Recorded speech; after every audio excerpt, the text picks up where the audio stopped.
ज्या विषयाच्या नावाने पुसदकर सर्वाधिक नगरपालिकेविरोधात बोंबाबोंब करतात तो विषय म्हणजे कचरा संकलन आणि घंटागाडी। पुसदकर एकाच विषयाला धरून नेहमी आवाज उचलत असतात, नेहमी आरडाओरड करतात की आमच्या घरासमोर कचरा गाडी येत नाही, कचरा संकलित होत नाही। परंतु शासनामार्फत तर कोट्यावधी रुपये फक्त कचरा संकलन करणे आणि घंटागाडी याच्यावर खर्च केला जातो। मग नेमका कचरा संकलन होते तरी कोणाच्या घरचा? याचं उत्तर आहे फक्त रस्त्यावर उभं राहणे आणि फक्त बिनधास्त फिरणे। आणि तेच सत्य आपण प्रूव्ह करण्यासाठी या ठिकाणी आलेलो आहे।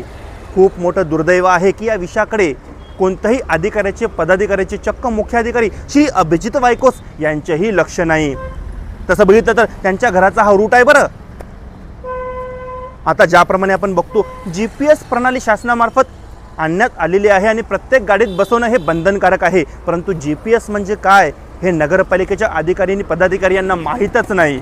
त्यांना खूप नवाडी गोष्ट, आणि त्याचमुळे हे जे गाड्या आहे अशा चक्क रस्त्यावर उभ्या राहतात।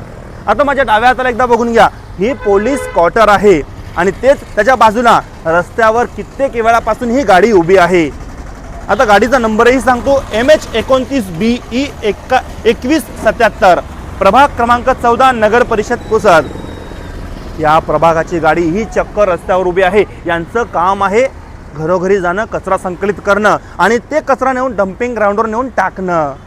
परंतु काय बघतो आपण, ती गाडी चक्क रस्त्यावर उभी आहे। फक्त हीच एक गाडी नाही, आणखी थोडं बाजूला येऊन जा, जर बाजूला बघितलं तर आणखी ही एक मुखरे चौकामध्ये गाडी आहे, कचरा गाडी, घंटा गाडीच। मग नेमकं यावर लक्ष कोणाचं? अधिकारी करतात तरी काय, शासन त्यांना पगार देते तरी कसा? शासनाचं तरी या विषयाकडे लक्ष आहे की नाही हा मोठा प्रश्न। परंतु आपलं सगळीकडे लक्ष आहे, त्याचमुळे आपण हाही भोंगळ कारभार उघड करत आहे तुमच्या सर्वांसाठी। अशाच प्रकारच्या बातम्यांकरता बघत राहा द टाइम्स ऑफ पुसद। धन्यवाद।